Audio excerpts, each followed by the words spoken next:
이번 우리 개모임 장소는 베트남 다낭이랑 태국 방콕이요. 개모임 사람들은 다 정해서 알려줬는데 아직 성임 씨만 투표를 안 했더라고. 그러니까 지금 나한테 어디로 갈지 정해만 주시오. 뭐 베트남? 지금 내 앞에서 베트남이라고 했어? 나 여행 안 가. 죽어도 그딴 나라에 못 가. 아이고 미안하네 성임 씨. 내가 뭐에 홀려가지고 그 생각을 미처 못했구만. 정말 내 실수야. 용서해 줘. 응? 뒤늦게야 중요한 기억이 떠올랐는지 개모임 총무는 내 앞에서 실수했다며 미안하다고 다른 장소 알아보고 다시 연락 주겠다는 말을 끝으로 전화를 끊었습니다. 전화를 끊고 난 이후에 한참 동안 그날 때문에 생긴 그 악몽 같았던 일들이 떠올라서 괴로워지기 시작했습니다.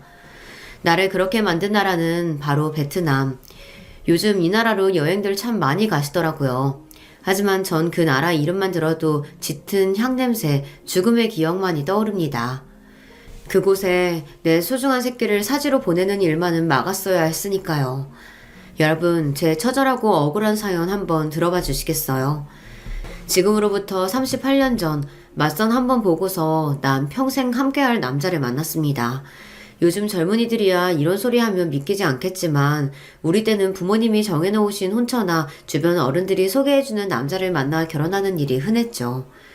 저도 짝사랑하는 가수 나훈아 선생님 좋아하는 거 빼고는 연애도 못 해보고 남편을 처음 만나게 되었어요. 맞선을 보러 나온 남자는 참 말수가 적었습니다. 우리 집에 아버지와 2살 위의 오빠들은 행동이 경박하고 너무 수다스러웠던 나머지 그 과묵하고 분위기 있어 보이는 남자가 마음에 들어왔죠. 그 남자도 내가 마음에 들었던지 다방을 나와서 영화를 보러 가자고 나를 잡아채더라고요. 영화표 값이 비싼데 하면서도 그 남자에게 이끌리듯 영화를 같이 보고 저녁까지 먹었습니다. 지금 생각해도 낭만적이고 애틋한 옛 기억이네요. 서로 마음이 통했겠다. 양가 어르신들이 허락해 주셨겠다. 결혼은 만난 지 3달 만에 이루어졌어요. 하지만 결혼은 현실이잖아요. 알콩달콩 이 남자 닮은 아들도 낳고 행복하게 살겠다는 제 꿈은 허황된 망상에 불과했다는 걸 신혼여행에 가서부터 느끼기 시작했습니다. 경주에 있는 호텔에 들어서자마자 남편은 저에게 손가락으로 이곳저곳을 가리키며 말했어요. 어떤 사람들이 묵었을지 모르는 불결한 곳이야. 어서 여기랑 저기 화장실까지 청소하고 들어가. 신혼여행 간다고 들떠서 샀던 원피스 소매를 걷어붙이고 그의 지시대로 청소하면서도 속으로는 그랬습니다. 이게 아닌데. 내가 생각했던 신혼여행이랑 다른데. 내가 반평생 넘게 살아온 남편은 말이죠. 지독한 결벽증 환자였어요. 대중교통 지하철이나 버스 등에서 손잡이는 절대로 안 만지고요. 자기 수저통을 따로 들고 다니는 사람입니다. 대부분 집밥만 먹는 사람이지만 그래도 점심 한 끼는 회사 식당에서 해결해야 하니 차마 거기 수저까지는 못 쓰겠다는 거죠. 이런 사람이 집은 또 얼마나 청결해야 만족하겠나요. 퇴근하고 돌아오자마자 곳곳을 순찰하고 다니며 테이블이며 선반 위까지 손으로 만져서 먼지 검사하는 게 일과였어요. 바닥은 늘 반질반질 윤이 나야 하고요. 물건이 제자리에 없다 치면 바로 호통 소리부터 납니다. 그래서 난 아침과 오후 5시 하루 2번씩 청소를 해야 했어요. 늘 걸레를 앞치마에 쑤셔놓고 집안 곳곳을 다닐 때마다 눈에 보이는 작은 티도 닦는 버릇이 생겼죠. 이렇게 숨막히게 하는 남편하고 살다 보니 늘 초긴장 상태로 있어야 하는 제가 어떻게 마음 편히 살 수가 있었겠느냐고요. 물론 우리 바깥 양반이 밖에 나가 바람을 피웠다거나 나를 때린다던가 그런 몹쓸 위인은 아니었어요. 소사정 자세히 모르는 사람들이 보면 우연히 아빠만한 남편이 어디 있냐고 할 테죠. 특히 11년 전 세상을 뜨신 우리 시어머니는 만날 때마다 저한테 그러셨습니다. 우연 엄마, 너 팔자는 아주 하늘에서 내린 상팔자인 모양이다. 제 아비처럼 생활력이 없는 것도 아니고 다른 집 남자들처럼 바람 한 번 안 피우지. 가정적이고 성실하지. 얼마나 좋으냐? 며느리 너는 내 아들 만나서 아주 복이 터졌구나. 30년 동안 귀에 못이 박히도록 듣고 또 들은 이야기. 네, 그렇게 좋으시면 어디 어머님이 남편으로 삼아 데리고 살아보시던지요. 이렇게 속으로만 대꾸해야지 어디 시어머니 앞에서 제가 토를 달 수 있었겠어요. 하지만 저는 우연 아빠랑 사는 게 어찌 그리 창살 없는 감옥에 있는 것만 같고 혼자서만 미치는지 모르겠어요. 일단 우리 집 양반은 집과 회사 말고 가는 곳이 다른 곳은 없습니다. 늘 정해진 시간에 집에서 출근하러 나서고 회식이나 어쩔 수 없는 일 빼고는 거의 정해진 시간에 집으로 돌아와요. 문제는 학교 다닐 때 무서운 학생 주임 선생님처럼 나와 아들 모두를 가르치려 든다는 겁니다. 시집 온 지 얼마 안 될 때 어릴 때야 저도 집안일 잘 모르고 그저 남편 말이 맞겠거니 하고 그의 말을 따라 살아왔어요. 그런데 우리는 부부 사이인데 늘상 남편은 고압적으로 명령만 하고 나는 그걸 따라야만 하는 관계가 별로 좋은 것은 아니더라고요. 남편에게 질려버린 데다가 어느 곳 하나 정붙이고 못 사는 제가 어디에 의지하겠어요. 바깥 외출 하나도 마음대로 하게 하나, 친구를 편하게 만나기를 하나, 그도 아니면 어디 모임이나 취미를 찾을 수도 없는 인생이었으니까요. 그저 하나뿐인 아들 보면서 위로받고 또 그 아이와 대화하고 사는 그게 제 인생의 낙이었던 것 같아요. 속 깊고 세심한 우리 아들도 저를 얼마나 챙기고 아끼는지 그 아이만 보면 웃음이 나고 좋고 그랬습니다. 우연 엄마는 아들만 봐도 눈에서 꿀이 뚝뚝 떨어지네. 그렇게 아들 좋아만 하다가 나중에 여자친구 생기고 결혼해서 따로 살면 어쩌려고 그러슈? 동네 엄마들이 나한테 이렇게 이야기할 만큼 전 진짜 아들 바보였어요. 하지만 저도 언젠가는 아들을 떠나보내야 한다는 것쯤은 알고요. 그래서 미리 마음의 준비도 했습니다. 둥지를 떠날 아기새를 바라보는 어미새의 심정으로 말이죠. 그 작고 뒤뚱거리며 걷던 아이가 언제 커서 책가방을 메고 초등학교에 들어가고 중고등학교 교복을 입고 등교하더니 어느덧 대학까지 졸업했네요. 세월이 너무 빠르다는 걸 아들 키우면서 실감했습니다. 그 세월만큼 저 역시 같이 늙어갔겠죠. 아마 주부님들은 아실 거예요. 하루 두 끼, 많게는 세 끼의 식구들 식사를 차리는 일이 얼마나 힘들고 고민되는 일인지요. 그래도 요리하고 부엌일 하는 것이 저에게는 아주 보람된 일이었습니다. 제 아무리 궁중 요리를 해다 바쳐도 맛있다는 말이나 좋다는 표정 변화도 읽기 힘든 남편을 위해 밥을 차리는 일은 정말이지 맥이 빠졌습니다. 반면에 우리 아들은요, 별거 아닌 반찬만 해줘도 어찌나 반응이 좋은지 몰라요. 엄마, 이 계란찜이 아기 구름처럼 어쩜 이렇게 뽀얗게 부실부실해요? 진짜 식감이 부드럽고 맛있어요. 어디 찌개도 맛 좀 보자. 역시 우리 엄마 김치찌개 솜씨는 말해 뭐해. 입만 아프지. 개운하고 확 당기는 칼칼함이 여기에 뭘 넣으셨기에 이렇게 국물이 맛있지? 오늘은 육수 낼 때 뒷버리를 좀 넣어봤어. 그리고 김치찌개는 김치 맛이 좌우한다고 하지 않니? 엄마는 아는 식당에서 사온 묵은지나 쓰니까 찌개 맛이 더 깊단다. 이렇게 밥 먹는 아들 앞에 앉아서 도란도란 음식 이야기를 하고 하루 동안 있었던 일을 대화하는 것이 저에게는 그날의 고단함을 씻는 시간이었어요. 대체 누가 밥상머리에서 그렇게 시끄럽게 우냐? 조용히 좀 먹자. 전생에 아주 지체 높으신 양반집 가문 도련님이었는지 남편은 식사할 때 말 한마디 못하게 하는 사람이에요. 그래서 전 남편 식사 먼저 차려주고 나서 아들하고 둘이서만 먹었습니다. 아들이 이렇게 음식에 대한 마음이 남달라서일까요? 먹기만 좋아하는 줄 알았더니 자기 진로도 딱 요리하는 쪽으로 잡았었네요. 아들은 본인 뜻대로 외식 조리과 대학을 마치고 나서 아예 음식점을 차려보겠다는 포부를 부모님 앞에서 밝혔습니다. 하지만 제가 모은 돈이 2천만 원 뿐이라서요. 창업자금을 아버지께서 조금 도와주시면, 아니 빌려주시면 제가 열심히 한번 해보겠습니다. 이자랑 원금도 꼬박꼬박 잘 갚겠습니다. 겨우 음식하는 가게나 차리겠다고? 네 계획에 나는 반대다. 젊은 사내 자식이 비전 있고 나라의 보탬이 되는 더 큰 일을 이룰 생각을 해야지. 아녀자들이나 한다는 요리를 하겠다고 하질 않나? 에휴, 고작 그런 일을 한다는데 아비 돈을 빌려줄 순 없다. 자식의 뜻을 이루겠다는데 돈을 그냥 달라는 것도 아니고 빌려달라는 아들의 부탁을 남편은 매정하게 거절했습니다. 옆에서 지켜보던 나는 안쓰러운 나머지 아들에게 몰래 모아온 내 쌈짓돈 전부를 내줄 수밖에 없었죠. 결국 아들이 모아놓은 돈과 청년 전용 창업 자금이라는 대출까지 받아 가게를 열었습니다. 조리대에 붙은 바와 2인용 식탁 2여 개뿐인 작은 돈가스 전문점. 아들이 대학 다니면서 꽤 오래 아르바이트했던 돈가스 집에서 얻은 노하우를 살리고 또 스스로 열심히 연구해서 소스도 개발했답니다. 그런데 내 아들이 해서가 아니라 그 맛이 그렇게 기가 막혔어요. 결벽증 남편 때문에 바깥 음식을 잘 안 먹기도 하거니와 느끼해서 평소에 잘 안 먹는 음식이었거든요. 그런데 아들이 튀긴 돈가스는 그런 제 입에도 딱이었습니다. 두 덩이나 먹고 속 든든한 것이 이래서 사람들이 많이 찾는구나 싶었죠. 젊은 청년 혼자서 연 가게라 그런지 잘해보라고 응원하는 손님도 많았어요. 가게가 바쁠 때는 제가 가서 설거지와 주방 일을 도와서 가만 보니 아들은 작아도 알차게 가게를 해나갔습니다. 음식에 진심이더니 결국 어린 나이에 요식업으로 성공을 하는구나 싶고 뿌듯했죠. 그런데요, 그렇게 가게가 잘 돼서 아들의 웃음 짓던 시절은 1년도 가지 못했습니다. 가게 근처에 커다란 돈가스 체인점이 생기면서 아들 가게는 큰 타격을 받고 말았거든요. 우리나라는 요식업 소상공인들이 살아남기가 너무 힘드네요. 뭐 하나 잘 된다 치면 옆집 건너집 다 같은 업종으로 차리니 상인들끼리 제살 깎아먹기 경쟁이지. 이럴 때는 자본금 많고 오래 버티는 가게만 결국 남는 거겠죠.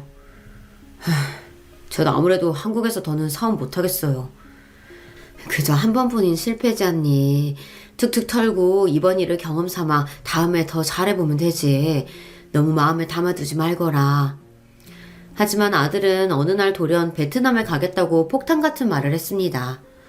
넌 엄마에게 하나뿐인 자식이야.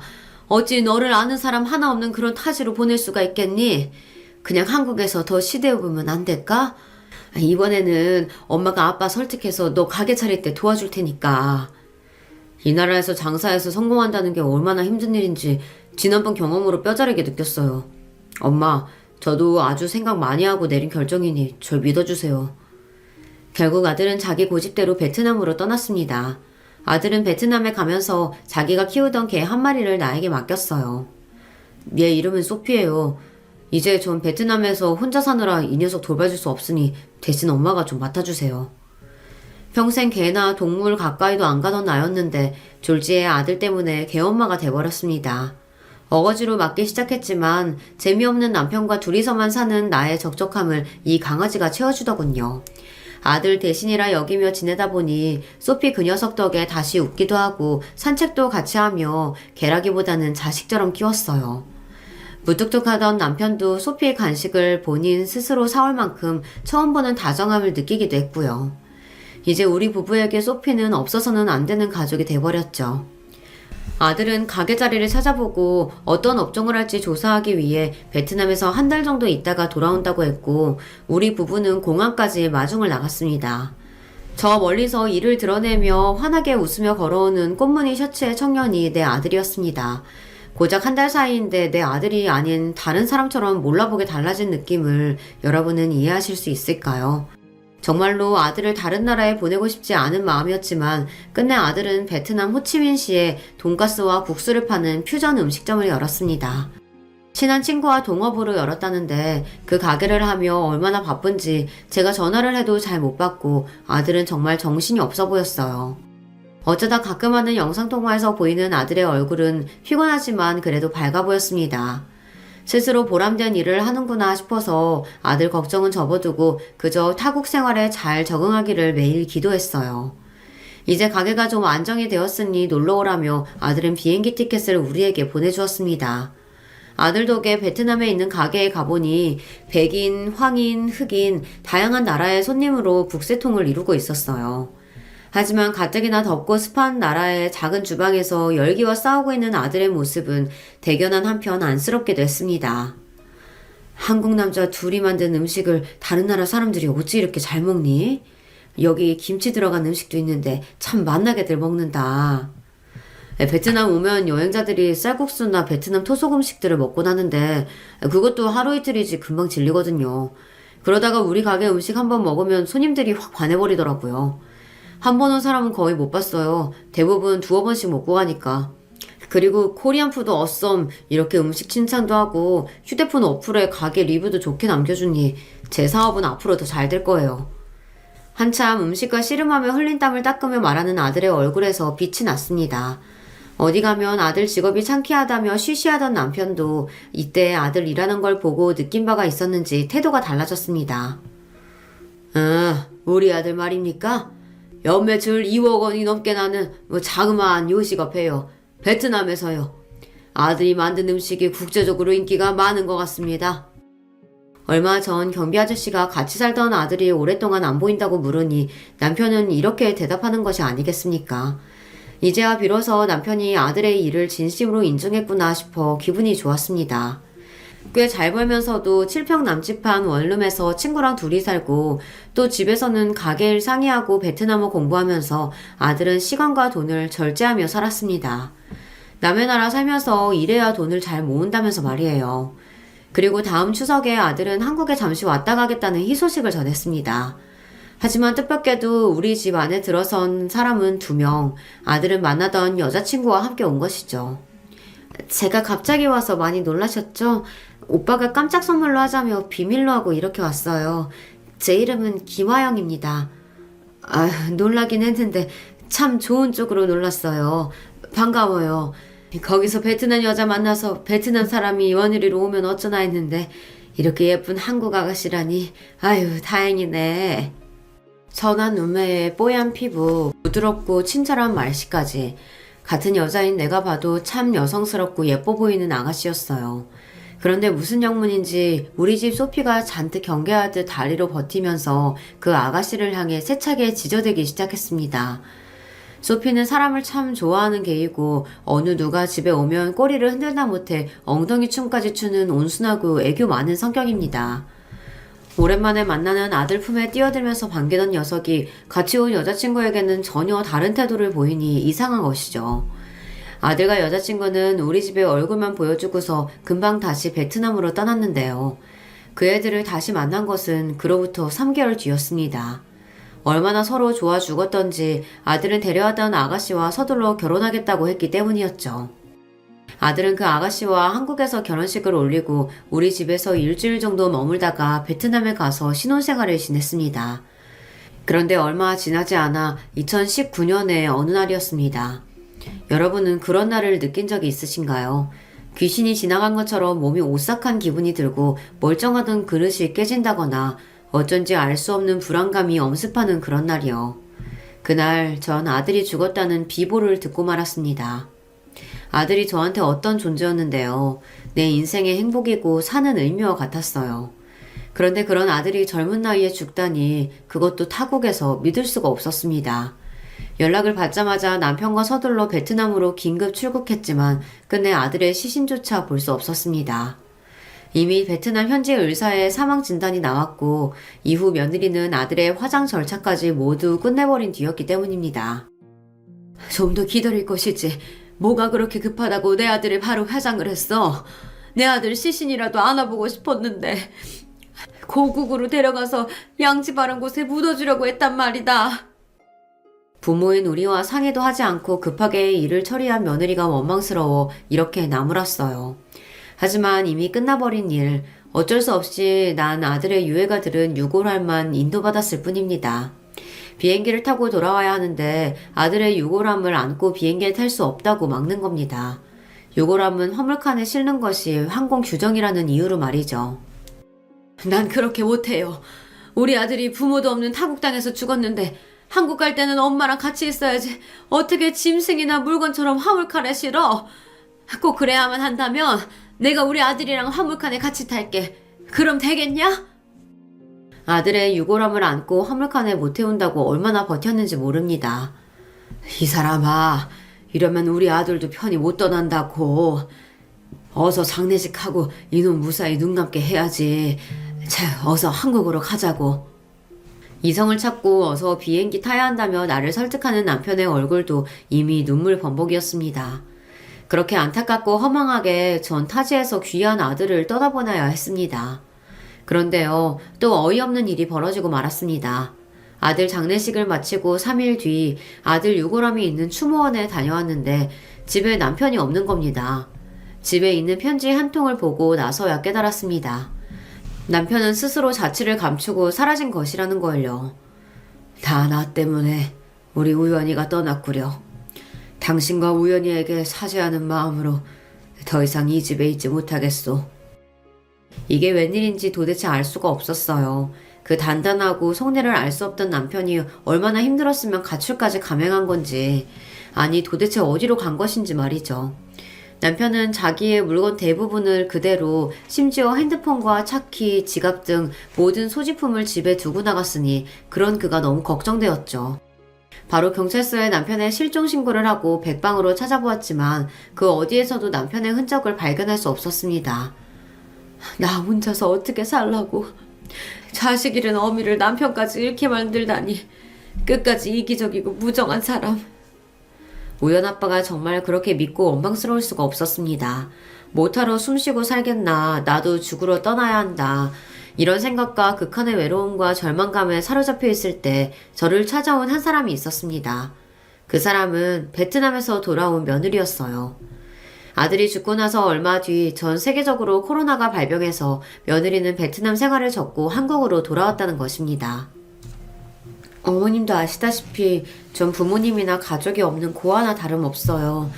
저에게 가족이란 남편인 우연 씨가 유일했는데 그런데 그렇게 가버리다니. 며느리는 절 보자마자 껴안고 통곡했습니다. 아침에 일어나서 눈 뜨자마자 죽은 우리 우연이 생각부터 나고 바깥 양반은 살았는지 죽었는지도 모른 채 난 이렇게 그냥 있다. 내가 무슨 좋은 세상 보겠다고 목숨 부지하고 사는지 싶고. 갑자기 아버님도 행방불명이 되셨다면서요. 도대체 이게 무슨 조화인가요? 결국 어머님도 저처럼 세상에 혼자 남겨진 외톨이 신세가 되었다니 눈물이 나네요. 하지만 제가 있잖아요. 저는 어머님 곁을 절대 떠나지 않을게요. 어머님마저 안 계시면 전 어떻게 살아요. 아직 나이도 젊고 인생 창창한 너는 새로운 사람 찾아야지. 늙은 나랑 있어 무엇이 좋겠다니. 게다가 너는 법적으로 내 며느리로 되어 있지도 않으니 책임감 느낄 필요도 없고 말이다. 그런데도 나랑 같이 살고 싶다는 게 참말이냐? 아들은 결혼을 올리고 같이 살면서 어찌하다가 그만 며느리와 혼인신고도 못 올린 채 살고 있었대요.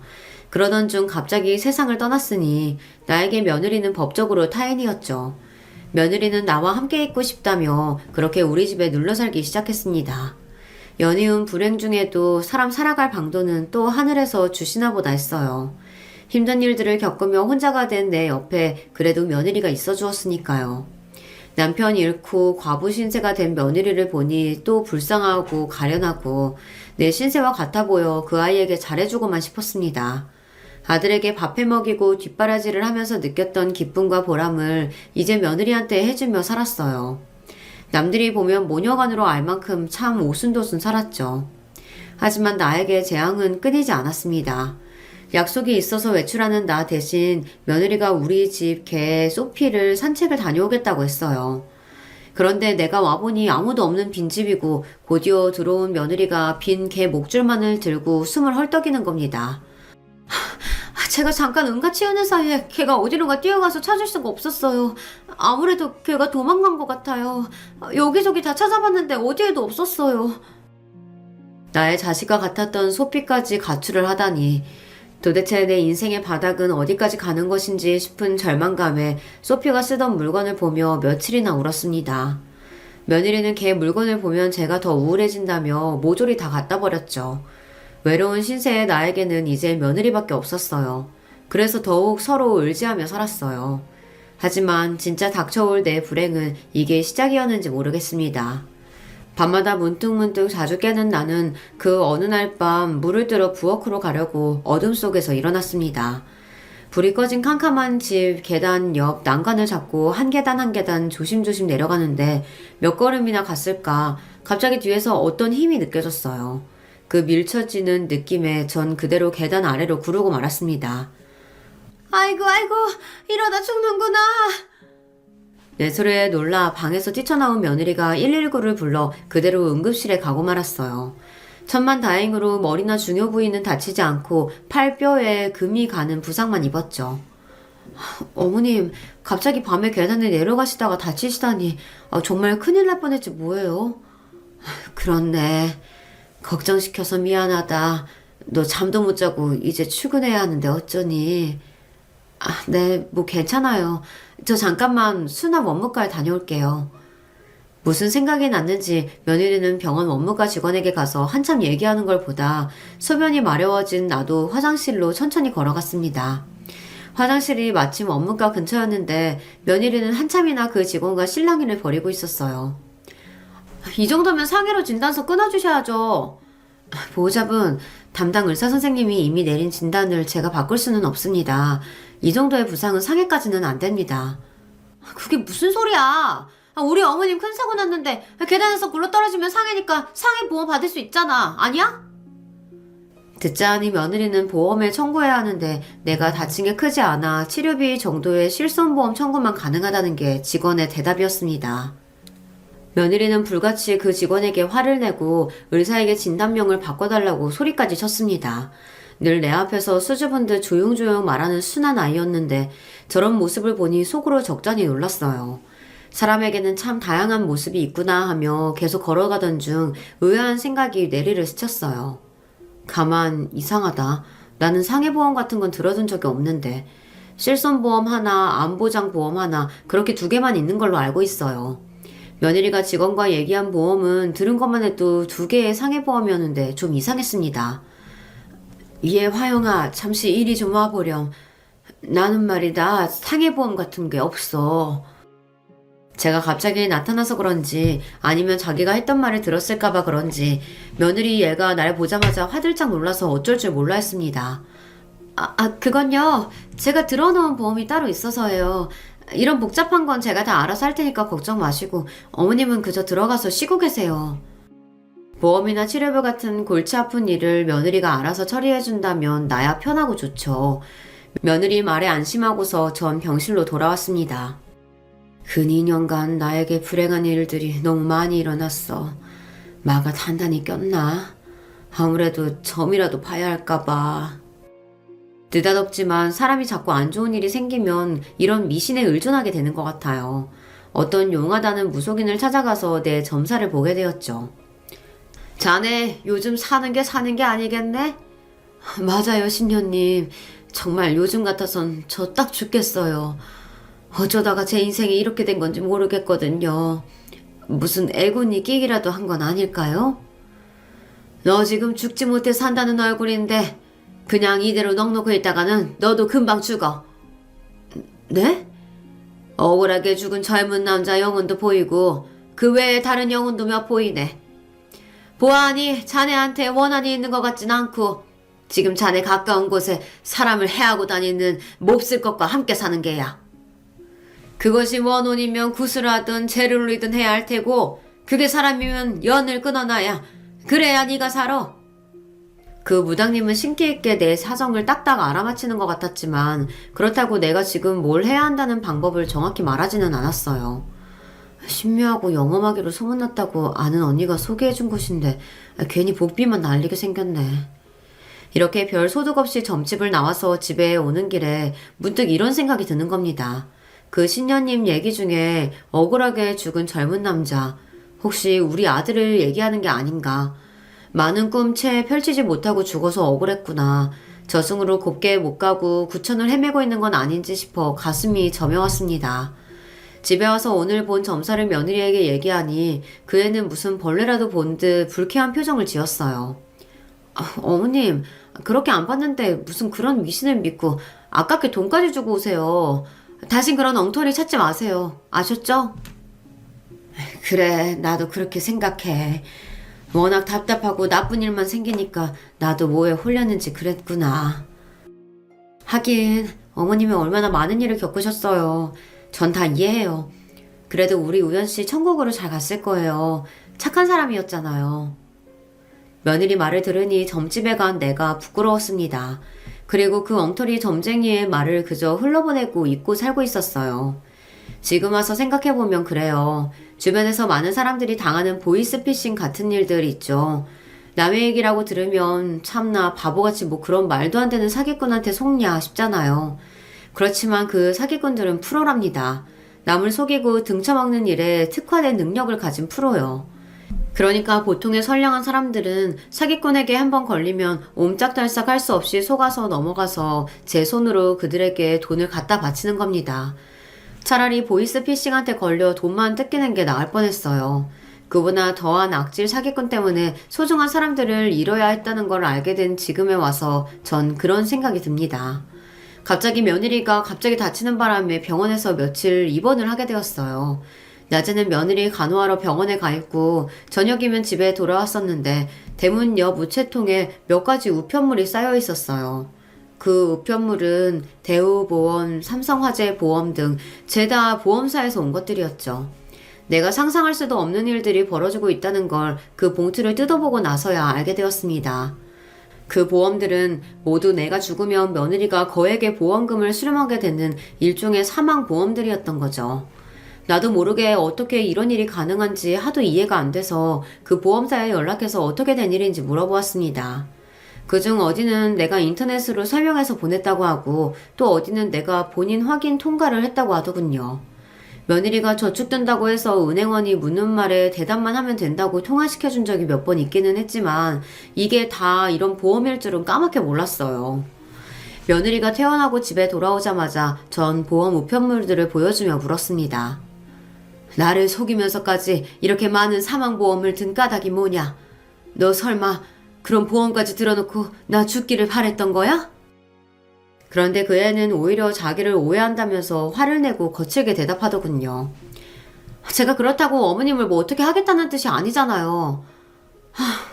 남편은 어느 날 갑자기 죽고 없지. 내 인생이 참 막막하고 불안하더라고요.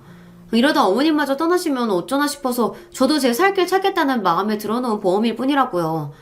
그리고 자세히 좀 보세요. 종신보험이나 저축연금보험 같은 게 더 많다고요.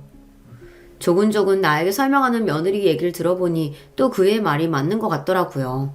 그런 의무도 없는데 스스로 시어머니 모시며 살겠다는 착한 며느리인데 딸 같은 애를 내가 너무 오해한 건 아닐까 싶기도 하고요.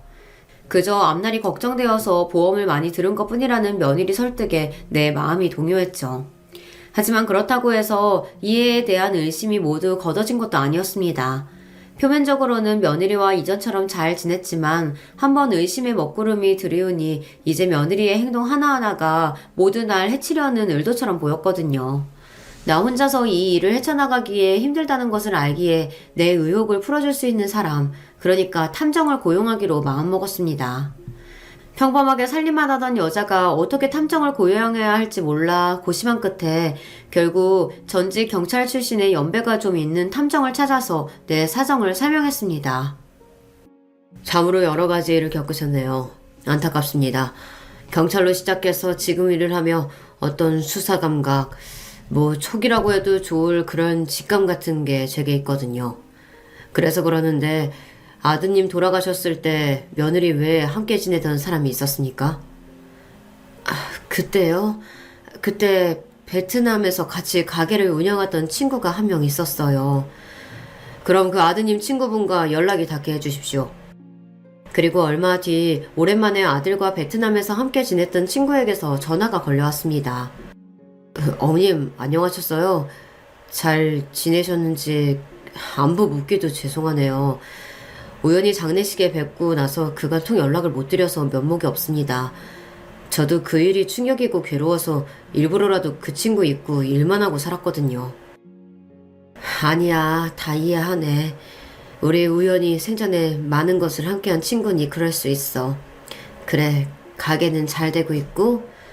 네, 아직도 우연히와 함께했던 그대로예요. 언제 한번 제가 항공권이랑 숙소 마련해서 초대할게요. 그때 오세요. 그리고 엊그제 어머님께서 고용하신 탐정님 연락 받았습니다. 아마 그분이 이 얘기 해주시겠지만 제가 직접 어머님께 말씀드려야 할 것 같아서요. 우연히 죽기 전날 제가 그 친구에게 한 얘기가 있거든요. 그게 사실 우연히 처가 만나는 남자가 있는 것 같아서 제가 목격한 것을 우연히에게 말했습니다. 그럼 네 말은 며느리에게 아들 말고 다른 남자가 있었단 소리니? 저도 의심되는 장면을 본 것뿐이지 사실인지는 모르겠어요. 하지만 우연히는 펄쩍 뛰면서 화영이가 그럴 리 없다고 확인하러 바로 나갔고 다음날 싸늘한 주검이 되었다는 소식을 들었으니까요. 그래서 중간에 한번 그 일을 말씀을 드릴까 하다가 우연히 처가 어머님 모시고 잘 지내고 있다고 들어서 그 생각을 접었습니다. 제가 던진 말로 괜히 잘 살고 있는 유가족을 또 한 번 상처 주게 되는 셈이 될까봐요. 그런데 화영이가 어머니 보험 어쩌고 말을 듣고 보니 이제야 그 모든 퍼즐이 맞춰지는 것 같았습니다. 그 여자 좀 더 자세히 조사해볼 필요가 있어요. 전 베트남에 있는 친구들 통해서 그 여자를 좀 더 파보고 알아낸 거 모두 탕자님한테 전달할게요. 어머님, 화영이 걔 너무 믿지 마십시오. 통화를 끊고 나서 전 억장이 무너지는 기분이었습니다. 멍청하게도 아들의 죽음에 왜 며느리를 의심을 한번 해보지 않았을까요? 갑자기 그동안의 기억들이 차르륵하고 순식간에 눈앞을 스쳐 지나갔습니다. 처음 며느리를 본 반려견 소피가 기이하게 지저댔던 일, 그리고 절대 주인을 떠난 법이 없던 녀석이 며느리와 산책할 때 하필 가출해버렸던 일, 어려서부터 알레르기를 겪어온 아들은 누구보다 자기 몸을 잘 알고 이에 대해 경계하고 조심했던 아이입니다. 그런 애가 까닭없이 알레르기 하나로 인해 죽음까지 이르다뇨. 이 모든 의혹과 죽음은 오로지 한 사람에게 그 화살이 향해 있었습니다. 바로 그 며느리. 그 애가 분명 어떻게든 연관되어 있겠다는 예상이 들었어요. 가만 생각해보니 어느 밤 내가 계단에서 밀쳐진 기분이 들었던 날, 내 느낌은 착하겠거라며 날 부축하던 그 애의 그 손길, 그것은 날 미친 손길과 닮았었다는 게 왜 이제야 생각이 났을까요? 그 애의 모든 행동이 갑자기 소름 끼치도록 무서워졌습니다. 최근 들어서 아침마다 내가 마실 클렌저 주스를 바로 그 애가 만들어주고 있었거든요. 요리는 전혀 할 줄 모른다며 부엌에도 안 들어오던 애가 갑자기 왜 그랬을까요? 어쩌면 나 역시 죽이려고 한 것일 수도 있습니다. 이대로 가만히 있을 수는 없었습니다. 평소 수면장애가 있는 나는 늘 수면제를 상비하고 있었죠. 이튿날 저녁 그 수면제 몇 알을 갈아서 비싼 양주에 타놓고 며느리를 기다리고 있었습니다. 시엄마가 요새 우연이가 자꾸 보이는 것이 우울하고 그렇네. 오랜만에 너랑 술 마시면서 즐거운 시간 보내고 싶구나. 며느리와 주거니 받거니 하며 실제로는 며느리에게만 그 약탄 양주를 마시게 했습니다. 오래 지나지 않아 며느리에게 그 약의 반응이 오기 시작했어요. 오늘 많이 마시지도 않았는데 제가 오늘 좀 이상하네요. 왜 이렇게 어지럽고 속이 메스껍지? 그러냐? 네가 먹은 음식들에 내가 독극물을 탔으니까 그런 거다. 네가 내 아들한테 알레르기 쇼크가 오도록 아몬드를 먹였듯이 말이야. 안 그래? 그게 무슨... 정신이 하나도 없네. 진짜 나한테 뭘 먹인 거냐고. 며느리가 날 잡으려고 억지로 일어서서는 바로 비틀거리며 풀썩 쓰러지고 말았습니다. 누워서 팔다리를 힘없이 버둥대는 그의 가까이에 가서 물었어요. 어차피 이렇게 된 거 네가 솔직히 말하면 바로 병원에 데려다 주마. 그럼 목숨은 건질 수 있을 테니까. 이 노인네가 멍청하고 만만하게 봤더니 나한테 선수를 감히 치다니. 어디 내가 이대로 당할 줄 알고? 내가 당신 죽여버리고 말 거야. 네 아들 자식처럼. 핏대를 올리며 악을 쓰는 며느리 그 입으로 결국 자백을 했습니다. 자신이 내 아들을 죽음으로 몰았다고 말입니다. 예상하던 일이지만 막상 내 아들이 살해당했다는 얘기를 들으니 당장 그년의 목을 졸라서 내 아들의 한을 풀어주고 싶었습니다. 부들거리며 두 손을 그의 목으로 가져가려던 순간 매섭게 노려보던 며느리가 킥킥대고 웃었어요. 나와 내 아들은 고아나 다름없는 널 받아주고 잘해줬는데 어떻게 그런 짓까지 할 수가 있니?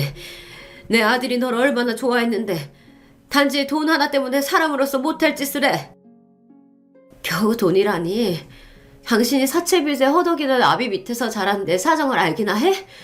그깟 돈 하나 때문에 사람 죽이고 가족이 가족을 낭떠러지로 미는 그런 게 현실이야. 어려움 하나 없이 먹고 살던 당신의 가족은 모르겠지만 네 아들이 내 말 잘 듣고 착한 개처럼 굴었으면 나도 굳이 이렇게 빨리 죽일 마음은 없었어.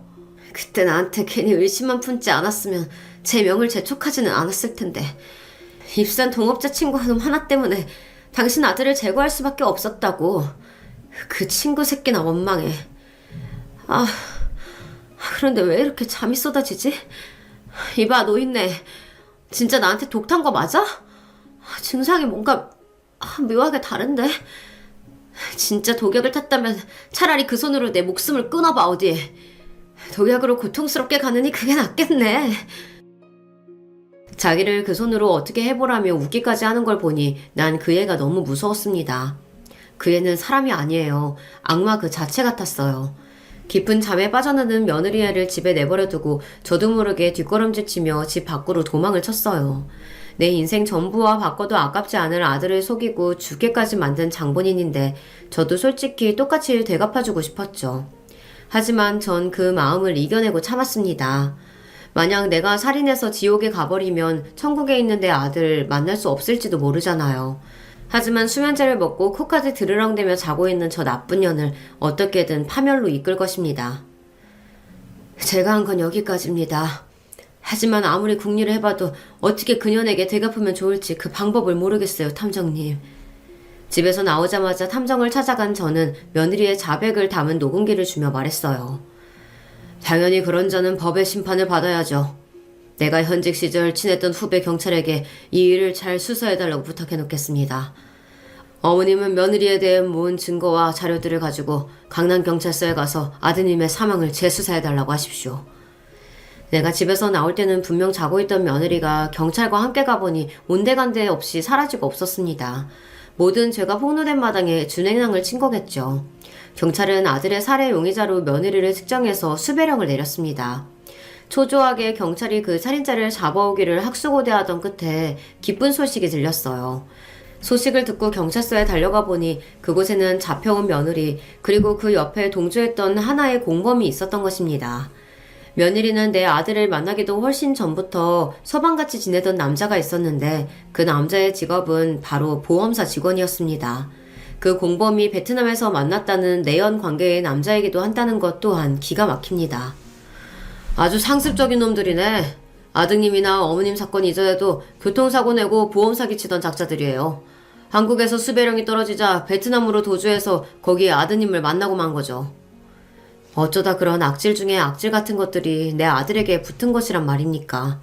베트남에 아들을 보내는 게 아니었다고 땅을 치고 후회하고 또 후회했습니다. 수갑을 차고 있는 며느리에게 달려들어 멱살을 잡고 흔들었어요. 이년아, 꼭 이렇게까지 해야 했어? 하지만 그의 반성의 기미도 보이지 않았습니다. 나한테 해코지 당하면서도 눈 하나 깜빡 않고 무서운 말들을 술술 내뱉더군요. 원래는 네 아들 앞으로 보험 잔뜩 들어서 교통사고나 어디에 밀어버려서 상해 보험금이나 타려고 했다고. 그런데 내가 왜 보험 많이 드냐부터 해서 남자관계까지 의심하니 어쩌겠어. 알레르기로 위장해서 죽여버려야지. 이게 다 그놈이 스스로 지 죽음을 재촉한 거야. 나도 손해가 이만저만이 아니었다고. 혼인신고도 안 된 채로 죽어버렸으니 결국 한 푼도 보험금을 타내지도 못했으니까. 나도 억울해, 억울하다고. 이번에는 확실히 거액 챙길 수 있도록 철저히 계획했어.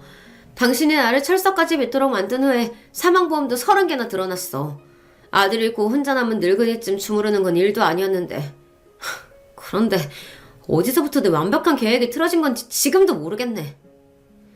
그 악마 같은 년은 그저 자기의 계획대로 되지 않아 분하다는 표정이었습니다. 돈에 관한 한 인간은 어디까지 바닥으로 내려갈 수 있을까요? 나중에 재판장에서 마지막으로 피고인의 변론 기회를 준다고 하니 며느리는 눈을 희번덕거리며 말했습니다. 여기 있는 당신들같이 나약하고 곱게 자란 자들이 내 인생을 감히 판단해? 비바람 막아줄 든든한 부모 밑에서 편하게 자라고 공부만 했던 새님들이 나를? 사채빚에 도망다니면서도 지 술값 때문에 친딸 매춘부로 팔아넘기려고 했던 그런 아비 밑에서 한번 자라봐. 돈 하나 없으면 인간이 순식간에 금수돼버리는 그런 현실에서 살았으면 과연 너희들도 나와 달랐을까? 난 잘못한 거 하나 없고 너네한테 사죄할 것도 눈꼽만큼도 없으니까 감옥에 보내던 사형을 시키던 마음대로 해. 결국 끝내 반성의 기미조차 보이지 않던 며느리는 검사가 구형한 30년 징역을 그대로 다 받았습니다. 마음 같아서는 사형을 내려달라고 판사에게 읍소하고 싶었지만 변호사는 저 여자에게 선고된 형도 아주 큰 거라며 날 위로했죠. 어느 뉴스에서도 접해보지 못했던 이 같은 끔찍한 일이 설마 나에게, 내 아들에게 벌어질 줄은 꿈에도 몰랐습니다. 정말이지 사람이 너무나 두려워지고 말았습니다. 소중한 가족은 모두 떠나고 믿었던 며느리에게마저 충격적인 배신을 당했습니다. 이제 저에게 남은 사람은 아무도 없었어요. 숨쉬고 살아갈 의미가 하나 없던 저에게 그래도 희망적인 일이 생겼습니다. 죽은 줄로만 알고 살았는데 사라졌던 남편이 제 곁에 돌아왔거든요. 그때 아들 장례 마치자마자 괴로운 나머지 산에 올라가서 목숨을 끊으려고 했어. 그런데 우연히 마주친 어느 스님의 도움으로 목숨을 부지하고 말았지. 차마 당신에게 돌아올 엄두도 안 나서 그 스님의 절에서 눌러 살았어 그냥. 왜 그런 못난 선택을 하려고 했던 거예요? 아들에게 냉정한 아빠였잖아. 우연이를 그렇게 끔찍이 아끼지도 않았으면서 나도 아니고 당신이 왜? 나 때문에 그 애가 죽었다고 생각했으니까. 내가 죽음으로 그 죄를 갚고 아들 곁에 가려고 했던 거야. 다 나로 인해 벌어진 일이니까. 8년 전 아들이 처음 가게 열 때 부탁한 창업자금 내가 빌려만 줬더라면 그 가게가 망하지 않았을 테고 그럼 베트남 가서 애가 그 지경이 되지 않았을 텐데. 남편이 아들에 대해 그렇게 심한 죄책감에 사로잡힌 줄은 전혀 몰랐습니다. 커다란 절망 앞에서 나의 찢어지는 고통과 절망밖에 안 보여서 옆에 있는 남편이 그런 생각을 하는지 알아주지 못했던 내 잘못이라고 생각했어요. 불쌍한 그 양반의 손을 잡고 전 그간의 일들을 쏟아냈습니다. 우연이를 죽게 만들고 죄책감으로 죽어야 할 인간들은 따로 있었어요. 당신이 없어진 동안 나까지 우연이처럼 될지 당신은 몰랐죠? 우리 이렇게 못난 모습으로 사는 거 알면 천국에 있는 우연이가 한마디 하겠네요. 우리 그의 곁에 가는 날까지 죄짓지 말고 그저 적당히 살다 갑시다. 그리고 현재 저는 남편과 둘이 살고 있습니다. 전에는 믿고 싫었던 남편이 이제 내게 남은 유일한 가족이니까 형용할 수 없는 큰 아픔을 함께 겪은 안쓰러운 마음에 더 챙기게 되더라고요. 신기하게도 남편 역시 그렇게 정없던 사람이 조금씩 달라지고 있다는 건 느낄 수 있었어요. 당신 신경통 심하잖아 라며 청소하려는 나를 막아서고 집안일을 좀 덜 하라며 자기 스스로 집안 청소는 다 하고요. 어느 겨울날 나 먹으라고 무심한 듯 어묵탕을 사다 주는 그런 다정한 사람으로 변했습니다. 의지할 곳이라고는 오로지 서로뿐인 그런 노부부로 남은 생을 하루하루 살아가고 있습니다. 전 지금도 아들을 잃은 슬픔과 며느리에 대한 분노로 매일 고통 속에 살고 있기는 합니다. 젊고 앞날 창창했던 아들 대신 늙은 내가 숨쉬는 것만으로도 죄스럽고요. 그래도 산 사람은 그렇게 즐기게 살아가게 되더군요. 혹시 제 사연을 들으신 분 중에 인생의 아픔을 겪으신 분이 있다면 절 보고 힘내시면 좋겠습니다. 설마 저만큼 박복하시기야 하겠습니까? 여기에 보낼 이야기를 쓰기 위해 내 인생을 되돌아보면서 행복했던 기억을 찾을 수 있어 잠시나마 좋았습니다. 특히 아들 생전에 우리가 함께했던 추억, 그것에 기대어 앞으로도 살아갈 힘을 얻은 것 같네요. 나한테 이런 기회 주신 이 유튜브에 감사드리고요. 지금까지 저의 이야기를 함께 해주신 여러분께도 감사드립니다. 부디 모든 분들이 아무 사고 없이 가족과 잘 지내시길 바랍니다. 이만 안녕히 계세요. 안녕하세요. 저는 30대 주부입니다. 제가 몇 년 전에 겪었던 일이 자꾸만 생각나서 의견 여쭤보고 싶어서 사연을 보내봐요. 저는 20대 후반에 결혼했습니다. 저희 친정은 경제적으로 좀 넉넉한 편이었어요. 뭐 그렇다고 재벌처럼 살거나 그런 집은 아니었고요. 그냥 서울에서 꽤 먹고 살만하고 자식들 결혼시키는 것에는 무리 없는 정도의 형편이었죠. 아버지가 사업하셨고 어머니는 그냥 가정주부셨고요. 저희는 자매만 둘인데 저희 언니도 상당히 괜찮은 사람하고 결혼했어요. 형부는 아버지가 소개시켜준 사람이었는데 법조인 쪽이었고 저희 아버지가 사무실도 열어주시고 집도 사주시고 하니까 언니도 그다지 꿀림 없이 결혼을 했었습니다. 형부는 야심이 좀 있다고 할까? 집에서 자본이 받쳐주면 언제든 더 높이 올라갈 수 있다고 믿는 사람이라서 저희 집이 넉넉한 것이 만족스러웠던 것 같아요. 물론 형부네 집도 상당히 괜찮은 집안이었는데 경제적으로는 저희가 조금 더 나았던 거였죠. 아버지는 저도 그런 결혼을 하기를 바라셨습니다. 능력 있는 남자, 그리고 집안도 괜찮은 남자하고 결혼하면 저한테도 그만큼의 넉넉한 지원을 해주시겠다고 하셨어요. 그래서 저한테도 남자 여럿을 소개시켜 주셨는데 문제는 그렇게 막 제 마음에 드는 남자는 또 없었던 거였죠. 솔직히 집안 괜찮고 본인도 나쁘지 않은 스펙을 가진 사람들은 거의 저를 좋아해서 만난다기보다는 저희 아버지의 재산을 노린다는 게 너무 보이는 사람이 많았거든요. 차라리 그걸 좀 드러내지 않고 저하고 만나면 좋은데 너무 대놓고 보이니까요. 아무래도 좋아하는 마음이 생기려다가도 식을 수밖에 없죠. 그렇게까지 엄청난 부호도 아닌데 그런 식으로 다가오는 사람이 참 많았어요. 그러던 중에 남편을 만나게 된 거였죠. 사실 좋은 일로 처음에 본 건 아니고 제가 잘못해서 주차를 하다가 살짝 긁힌 게 인연이었어요. 아버지 회사 근처 식당에 갔다가 주차를 하는데 주차장이 좀 좁더라고요. 그렇게 좋은 식당이 아니라서 발렛 주차도 안 해주고 제가 넣어야 하는 곳이었기 때문에. 그런데 바로 옆에 있는 차를 긁게 된 거였어요. 처음에 만났을 때도 제가 잘못한 거지만 그렇게 막 뭐라고 하지 않더라고요. 그냥 쓱 보고 괜찮다, 이 정도는 상관 안 하셔도 된다고 해서 그 젠틀한 태도가 마음에 들었었죠. 그런데 아버지 뵈러 회사에 갔는데 거기 사무실에서 그 사람을 마주치게 된 거예요. 아버지 회사에 다니는 직원이었더라고요. 그래서 눈이 맞았고 상당히 빠르게 좋은 관계가 되었죠.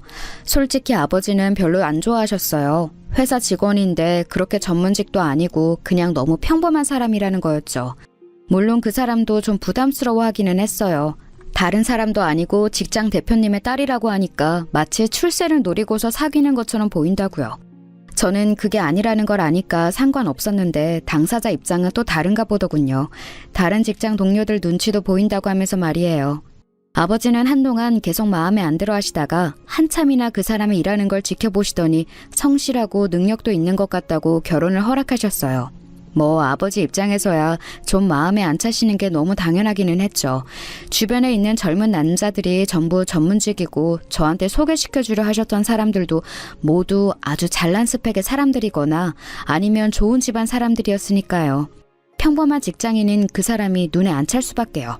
저는 그런 건 다 모르겠고 그냥 소박하고 평범한 그 됨됨이가 참 좋았어요. 하지만 저도 잘 몰랐던 건 그 사람 집안 사정이었죠. 아버지가 허락하시고 결혼 날짜를 잡으려고 남자친구를 만난 날 그 사람이 저한테 조용히 말하더라고요. 나 사실 자기한테 고백할 게 하나 있어. 뭔데? 사실 우리 아버지 나 어릴 때 돌아가셨어. 어머니가 혼자 나 기르셨고. 뭐? 아버지 돌아가신 지 얼마 안 되었다며. 대표님, 아니 장인어른이 우리 결혼 반대하실까봐 솔직하게 말을 못했어. 편모스라에서 자랐다고 하면 대부분 안 좋게 보시니까. 그건 또 사실이기는 했어요. 사실 저야 남자친구가 편모스라에서 자랐든 부모님 밑에서 자랐든 상관은 없었죠. 어차피 남자친구의 됨됨이가 아주 좋다는 사실을 잘 알고 있었고 그게 마음에 들어서 좋아하게 되었으니까요. 하지만 저희 부모님 입장에서는 또 그렇지가 않을 거였어요. 그렇지 않아도 평범한 남자친구와 그 가정이 마음에 안 들어서 아버지가 한참이나 망설이셨는데 편모스라인 것까지 알려진다면 아예 결혼 자체가 파토날 가능성도 있었죠. 그래서 저는 별다른 생각 없이 어깨를 으쓱했어요. 할 수 없지 뭐. 그럼 그냥 우리 아버지한테는 계속 그렇게 말하자. 속이는 건데 괜찮을까? 어차피 자기 아버님 안 계시는 건 똑같은데 뭐 어때? 딱히 지금 양쪽 부모님 다 계신다고 거짓말한 것도 아니잖아. 아버님 돌아가신 시기만 다르게 말한 거라고 생각하면 간단해. 저는 그게 거짓말이라고 생각도 안 했어요. 사실 아버지도 바깥 사돈이 안 계신다는 건 잘 알고 계셨고요. 남자친구가 결혼 전에 저한테 이런 사실을 이야기해줬으니 딱히 문제될 것도 없었죠. 우리 상견례 할 때 어머님이 말실수만 안 하시게 잘 말씀드려놔. 응, 알았어. 어머니한테는 꼭 당부드려 놓을게. 남자친구는 순한 얼굴로 고개를 끄덕였습니다. 참 제 말을 잘 들어주는 사람이었어요. 아들이 좋은 결혼을 하겠다는데 그걸 회방 놓을 어머니가 없겠죠. 저도 그때까지 아직 예비 시어머니를 만나뵌 적이 없었어요. 한 번쯤은 남자친구의 고향집에 가보고 싶은 마음도 있었고 예비 시어머니를 뵙고 싶은 마음도 있었지만 남자친구가 데려가지를 않더라고요. 말로는 어디 남쪽 멀리 바닷가에 살고 계신다는데 너무 고립된 곳이라 버스도 안 간다고 했어요. 우리가 가면 차로 정말 오래 타고 가야 해서 고생 많이 할 거라고, 중간에 차 세워두고 걸어서 가야 하는 곳도 있다는 말에 조금 놀라서 그럼 예비 시어머니가 서울 올라오시면 그때 뵙기로 했었죠. 남자친구도 딱히 자기 고향에 대한 애착은 없어 보였고요. 예비 시어머니에 대해서 그다지 걱정하는 눈치도 아니었어요. 남자친구의 말에 따르면 예비 시어머니는 아주 건강하고 활발한 분이어서 식구들한테 전혀 걱정을 안 끼치는 분이라고 하더라고요. 자식은 남자친구 하나지만 동네에 오래 살아 친구들도 많고 교류하는 사람도 많아서 외로워하시지도 않는다고요. 저야 너무 좋은 일이었죠. 사실 시대가 바뀌었다고는 해도 시댁 좋아하는 며느리가 어디 있겠어요. 시어머니가 저한테 뭐 시집살이를 시킬 일도 없겠지만 그렇다고 해서 가까이 사는 게 좋을 리도 없죠. 사실 제가 집안 좋은 남자하고 결혼하는 게 꺼려졌던 이유가 거기 있었어요. 친구들 보면 좀 산다 하는 집안에 시집간 애들이 정말 고생을 많이 하더라고요. 저는 친구들도 아무래도 저희 집이랑 비슷한 배경인 애들이 많았는데 걔네들은 거의 두 부류로 나뉘었거든요. 그냥 잘생기고 어린 남자 만나서 결혼하든지 아니면 아예 돈이 훨씬 많거나 사회적으로 인정받는 집안과 스펙을 가진 남자를 만나서 결혼하든지 둘 중 하나예요. 그런데 두 부류 중에 집안 좋은 남자하고 결혼한 애들은 진짜 시집살이가 장난이 아니더라고요. 요즘 시대에 누가 시집살이를 시키냐고 하는 사람들이 있을지 모르지만 진짜 많아요. 생각보다 아주 심하게 말이에요. 어떤 시어머니는 집안 어른들한테 돌릴 김장김치를 친구 혼자서 다 하라고, 원래 그런 건 며느리 손맛으로 만들어야 하는 법이라고 제 친구한테 일을 몰빵시키는 경우도 있었어요. 대체 왜 그런 건지는 모르겠는데 그 친구 말로는 자기 기죽이려고 그런 식으로 일을 시킨다고 하더라고요. 음식하게 만들고서 잘못하면 맛이 없네, 솜씨가 없네, 이런 애가 무슨 애를 낳아 기르냐면서 엄청나게 뭐라고 한다 하더라고요. 그런데 정작 그 친구네 시어머니도 음식을 잘하냐 하면 그건 전혀 아닌데도요. 반면에 젊고 잘생긴 남자하고 결혼한 친구들은 그래도 나름대로 잘 사는 친구들이 많았어요. 이쪽은 반대로 남자가 다른 여자하고 바람이 나서 속을 썩이는 경우가 종종 있었는데 그래도 그런 경우에는 친구한테 싹싹 빌고서 다시 안 그러겠다고 하는 경우가 많아서 좀 나았죠. 친구들도 남편 바람 한두 번이야 괜찮다고 자기도 따로 만나는 남자 있다고 하는 애들도 있었고요. 사실 저는 그래도 결혼 생활에 로망이 있어서 남자든 여자든 상대에게 충실해야 한다고 믿는 편이었지만 그렇게 서로 자유롭게 사는 모습도 그리 나빠 보이지는 않더라고요. 둘이 비슷한 사람끼리 만나면 나쁘지 않은 것 같았어요. 그래서 저는 조금 다른 선택을 한 거였죠. 집안은 내세울 것 없고 시어머니도 나한테 간섭을 못하지만 동시에 성실하면서 나만 바라볼 것 같은 남자하고 결혼하게 된 거예요. 저는 그게 그때도 잘했다고 생각하고 지금도 괜찮은 선택이었다고 봐요. 다시 돌아간다고 해도 마찬가지의 선택을 할 것 같고요. 아무튼 그래서 저희는 상견례 날에 예비 시어머니를 처음 뵙게 되었어요. 예비 신랑한테 미리 언지를 받고 오셔서인지 많이 긴장하신 얼굴인 것 같더라고요. 좀 후덕하고 펑퍼짐한 인상의 아주머니셨는데 좀 세련되지 못하시다고 해야 할까요? 저는 저희 어머니가 기준이기 때문에 더 그렇게 보였을 수도 있어요. 저희 친정어머니는 워낙 멋쟁이시고 패션을 중시하는 분이셔서요. 걱정했던 것과는 다르게 예비 시어머니는 돌아가신 시아버지에 대한 이야기를 아주 매끄럽게 넘기셨어요. 예비 신랑이 말했던 대로 최근에 돌아가신 것처럼 두루뭉실하게 넘어갈 수 있었죠. 친정부모님은 너무 소박한 남편의 집안이 역시 마음에 들지 않으신 것 같았지만 딱히 문제점을 짚어낼 것이 없으셨는지 고개를 끄덕이셨습니다. 저하고 예비 신랑은 참 다행이라는 생각이 들었죠. 예비 시어머니는 상견례 내내 흘낏거리면서 저를 보셨어요. 상견례 날 처음 뵙는 것이라 제가 더 궁금하셨던 것 같기는 합니다. 아유, 우리 며느리감이 정말로 예쁘네. 어떻게 우리 아들이 이런 아가씨를 아내감으로 데려왔을까. 별 말씀을요, 어머님. 날 선택해준 거죠. 장인어른 장모님께서도 저를 좋게 봐주셨고요. 얼마나 감사한지 몰라요. 사실 저희 집안이 조금 모자란데 그것도 상관하지 않고 선택해 주셨으니까요. 예비 신랑은 저희 친정부모님 눈치를 보면서 한껏 감사를 표했습니다. 평상시에도 항상 그래왔기 때문에 저나 친정부모님은 그냥 그런가 보다 했어요. 그런데 예비 시어머니는 조금 못마땅한 표정이 스쳐 지나가더라고요. 저는 솔직히 왜 그러시나 했어요. 그 후로도 예비 시어머니는 약간 풀이 죽어서 시무룩한 표정이셨고요. 상견례가 끝난 후 예비 시어머니는 숙소로 돌아가셨습니다. 저희는 저희 친정 부모님하고 같이 차에 타서 이런저런 이야기를 나누다가 부모님은 댁으로 가셨고 저희는 카페에 잠깐 앉았어요. 이제 곧 들어갈 신혼집 이야기도 나누고 혼수 고민도 같이 하다가 문득 생각이 나 제가 예비 신랑한테 물어봤죠. 아까 어머님 좀 기분 안 좋으신 것 같던데 무슨 일 있으신가? 응?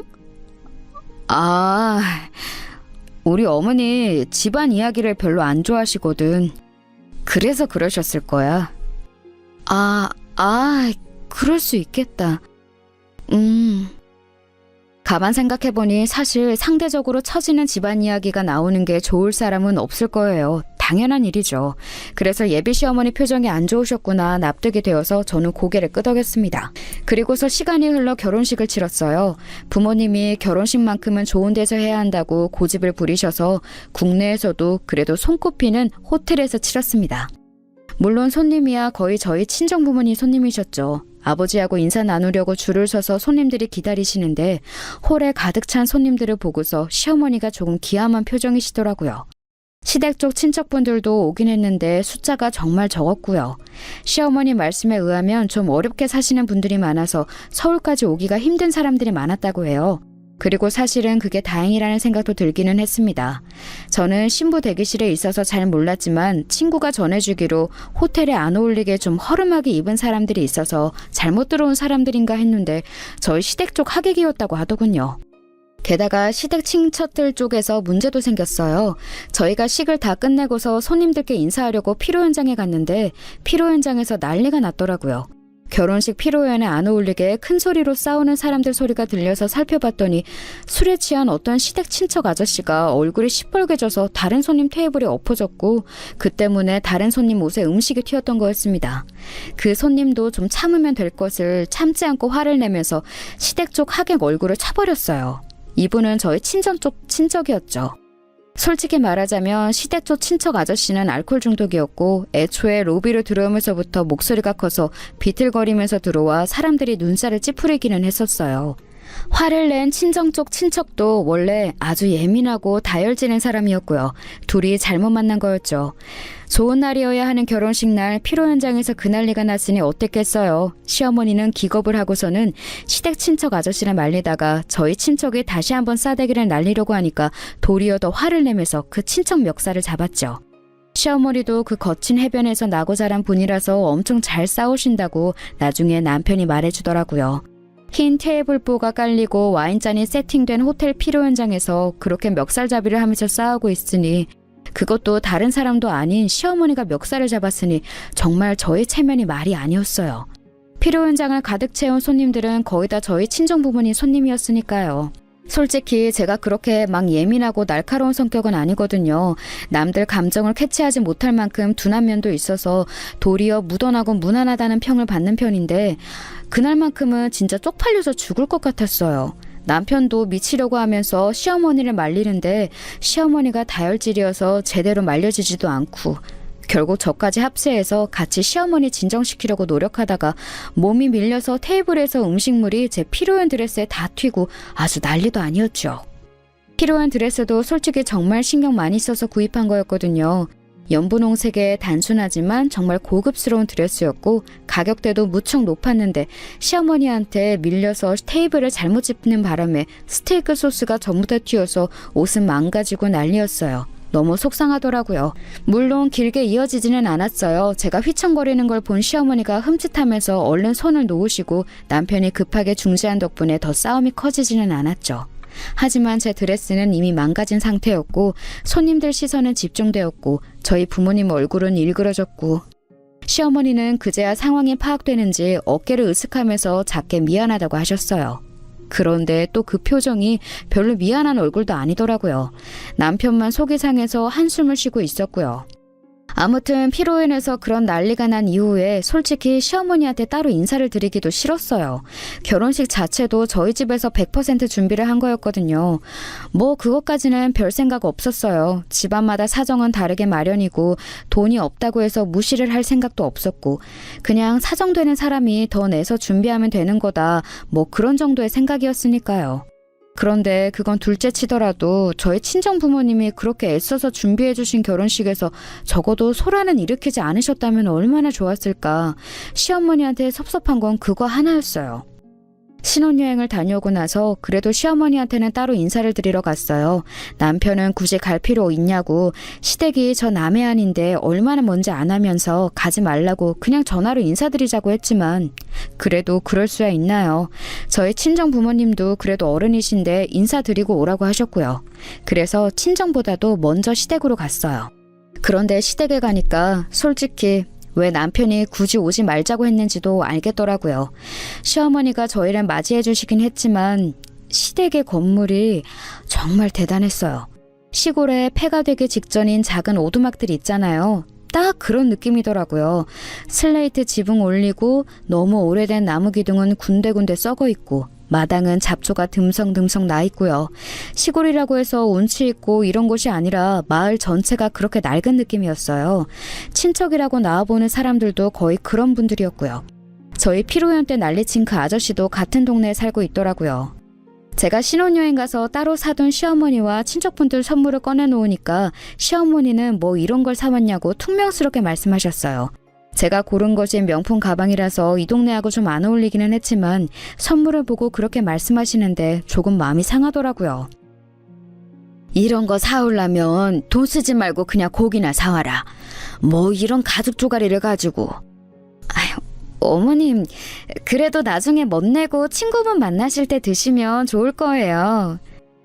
아휴, 네가 이제 내 며느리니까 하는 말인데 나는 읍내 나갈 일도 별로 없다. 그냥 만난 게 제일 좋다. 시어머니는 상견례 때 보여주셨던 조심스러운 행동거지가 완전히 사라져 있더군요. 이제 결혼식도 다 끝났겠다. 제가 완전히 잊은 며느리라고 생각해서 그러신 것 같았어요. 그러니 시어머니가 어떻게 행동하든 상관없다고 생각하시는 듯 좀 말투가 거치시더라고요. 자주 내려오기나 해라. 내가 아들 이놈 하나인데 생각 같아서는 아예 여기 눌러 살라고 하고 싶지만 직장 생활을 해야 하니 어쩔 수가 없구나. 그래도 한 달에 한 번은 내려와라. 어머니 무슨 말씀을 그렇게 하세요. 한 달에 한 번은 어찌 내려와요. 말도 안 되지. 야 이놈아. 새 며느리 들어오면 원래 같이 살면서 시집살이를 해야 하는 법이다. 한 달에 한 번 내려오는 게 뭐 대수라고. 너 싫으면 새아가라도 여기서 같이 3년은 살아야지. 아 진짜 말도 안 되는 소리를 하세요. 시어머니가 하시는 말씀이 기겁할 만한 내용만 있었지만 제가 따로 입을 댈 필요는 없었습니다. 남편이 먼저 기겁해서 시어머니한테 퉁박을 주고 있었으니 뭐 문제는 없었죠. 시어머니는 화가 난 듯이 돌아앉으셨지만 결국 더는 고집을 부리진 못하시고 그냥 너희들 좋을 대로 해라 하면서 입을 내미셨어요. 시어머니가 자고 가라고 하셨지만 남편은 끝내 싫다면서 저녁까지만 먹고 자리를 박차고 나왔습니다. 해가 빨리 지고 있었지만 차를 끌고서 가까운 소도시까지 가서 예약해둔 호텔로 들어갔어요. 그 호텔도 좋은 곳은 아니었지만 시댁 방보다야 100배 깨끗하고 안락했죠. 자기야 미안. 아무래도 우리 어머니가 좀 옛날 분이라서 꽉 막힌 데가 있으셔. 우리 고향도 그렇고 그래서 가지 말자고 했던 거야. 괜찮아 이 정도는. 그리고 자기가 워낙 먼저 잘 막아줘서 뭐. 걱정하지 마. 앞으로도 내가 잘할게. 남편은 정말 지극정성으로 저만 생각해주고 있었어요. 사실 고맙기는 했죠. 아무리 착한 남자라도 결혼하고 나면 완전히 바뀌는 사람들도 많은데 저희 남편은 어디까지나 저를 먼저 생각해 주었으니까요. 홀어머니 밑에서 자란 남자들은 무조건 어머니 편인 사람들도 많은데 말이에요. 그래서 사실 시어머니와 시가 쪽 고향에 대해서 별로 좋은 감정은 없었지만 아주 나쁜 감정도 없었어요. 남편이 완벽하게 제 편이었기 때문에 그리 힘든 일 자체가 없었거든요. 게다가 워낙 거리도 멀어서 애초에 만날 일도 많지 않았고요. 그런데 시어머니는 그날 일로 나중에 저한테 전화해서 화를 내셨습니다. 그런데 남편한테는 말 안 하고 저한테만 전화를 해서 왜 그날 그렇게 갔냐고 시댁에 그러는 거 아니라고 화를 내셨죠. 솔직히 저는 조금 황당하기는 했어요. 시댁에 무조건 하룻밤 자라는 시어머니의 요구도 황당했지만 애초에 나가서 자자고 굳고 주장했던 건 남편이었거든요. 저야 시댁에서 하루 자든 밖에서 자든 별 상관없다는 입장이었고요. 그런데 저한테만 전화해서 난리를 치시니까 저는 황당할 수밖에 없었죠. 전화해서 저를 혼내시면서도 남편한테는 이 이야기 절대 하지 말라고 하시는데 제가 그럴 필요가 있나요? 그날 저녁에 바로 남편한테 이야기를 했습니다. 시어머니가 이러이러한 용건으로 전화해서 나를 혼냈다. 그런데 난 납득이 되지 않는다라고요. 남편은 얼굴이 시뻘개지더니 미안하다면서 저한테 대신 사과를 했어요. 사실 남편한테 사과를 받을 이유는 없었기 때문에 제가 도리어 남편한테 미안하더라고요. 남편은 이제 그런 일 없게 하겠다면서 저를 위로해 주었어요. 그러고 나서 며칠 뒤에 아마 남편이 시어머니한테 전화를 했던 모양이에요. 그로부터 얼마간은 시어머니가 거의 연락도 안 하시고 잠잠하시더라고요. 그런데 그해 시어머니 생신 때가 다가오니 또 걱정이 되기는 했어요. 저희 부모님도 그래도 시어머니 생신은 챙겨야 하지 않느냐 걱정을 하셨고 저도 그렇게 생각했고요. 남편은 신경 쓰지 말라는 입장이었어요. 자기가 다 알아서 하겠다고요. 하지만 며느리가 되어서 그것도 결혼한 지 얼마 안 된 새며느리가 그럴 수야 있나요? 그런데 제가 그 시골집을 또 가기는 너무 싫고 그래서 저는 혹시 서울 구경시켜드리면 안 되냐고 호텔 하나 잡아드리고서 한 사흘 계시다가 맛난 거 많이 드시고 내려가시면 되지 않냐고 남편한테 이야기를 했습니다. 희한하게 남편은 별로 좋아하지를 않더라고요. 그러면서 하는 말이 자기 어머니를 자기가 아는데 좀 집착이 있는 편이라서 한번 잘해주기 시작하면 계속해서 바랄 거라고 하더라고요. 그때 남편 말을 들었어야 했는데 제가 그래도 사람 노릇은 하면서 살겠다고 고집을 피웠어요. 그래도 제가 새며느리인데 어떻게 시어머니 첫 생일을 그냥 선물만 보내고서 입을 닫겠냐고요. 제 주변 친구들을 보면 남편이 시댁 편만 들어서 문제가 되는 경우가 많았는데 저희 남편 같은 경우는 또 처음이었어요. 저는 그런 남편이 참 고맙기도 하고 편하기도 했지만 그래도 그렇게까지 나쁜 며느리는 되고 싶지 않더라고요. 저는 그래서 시어머니께 전화를 드렸어요. 오셔서 한 사흘이라도 호텔에 머무시라고요. 그랬더니 시어머니가 뭔가 하고 싶은 말씀이 있으신 것처럼 머뭇거리시더군요. 그게 말이다. 왜요, 어머님? 하고 싶으신 말씀 편하게 하세요. 난 서울 가서 남의 집에 있고 싶지 않구나. 내 아들 며느리네 집에 가고 싶지. 말하자면 저희 집에 머물고 싶으시다는 건데 순간 멈칫하게 되더군요.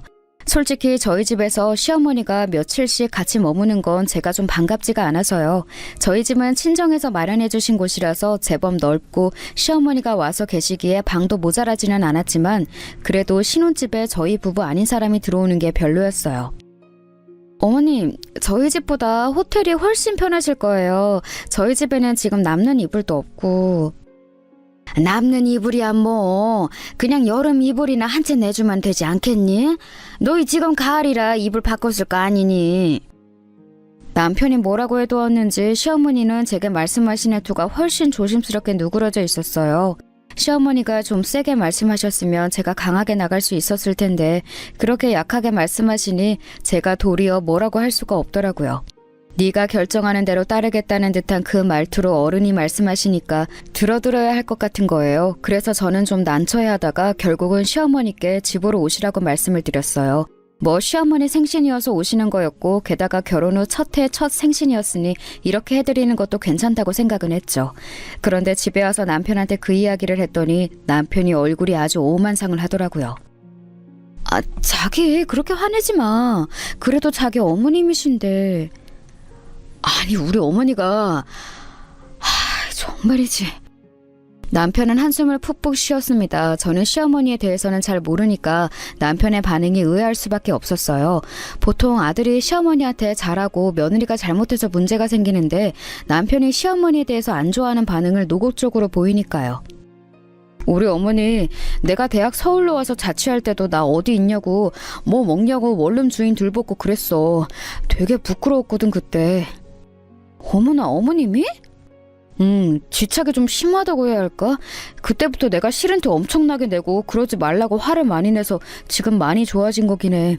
원룸 주인 아주머니가 무슨 하숙집 하는 것도 아니고 그냥 집만 임대 놓은 건데 나 먹는 것까지 챙기라고 난리를 치니까 얼마나 쪽팔리던지.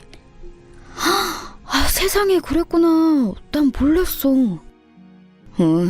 이번에는 어쩔 수 없지만 그 후에는 어머니랑 좀 거리를 둬야 해. 안 그러면 자기하고 나 같이 귀찮게 할 거야.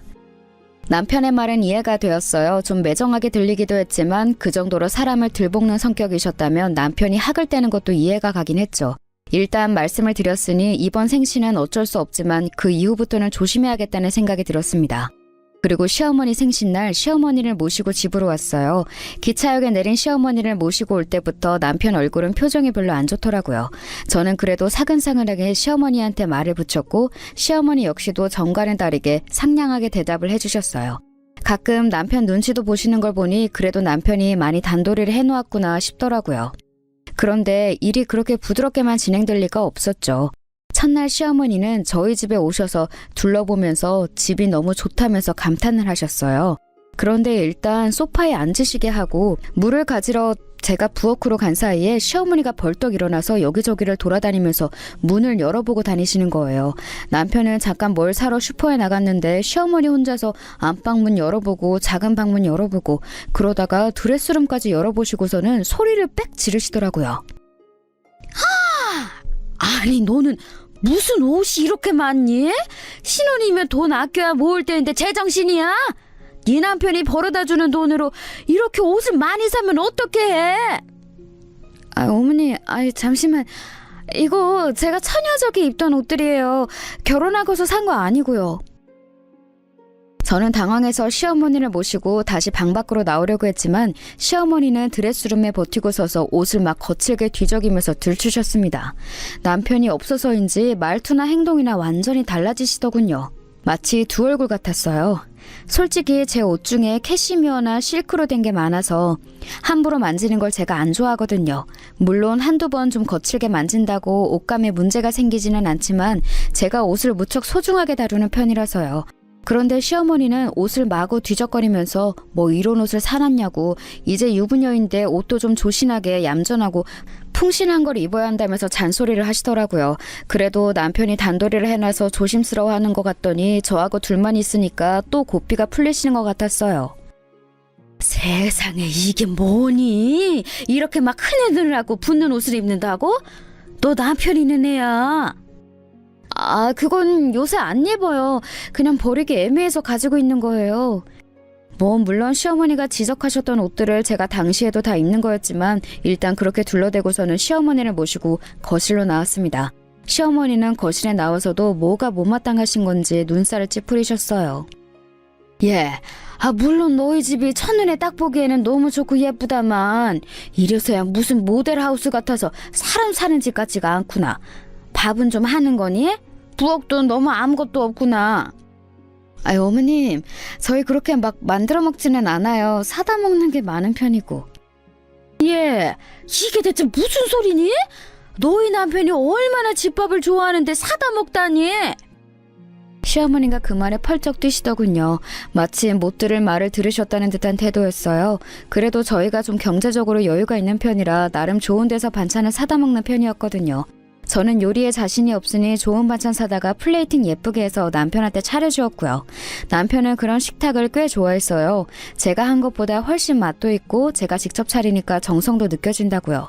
같이 마주 앉아서 밥 먹으면 되게 좋았거든요. 제가 특별히 힘쓸 일도 없었고요.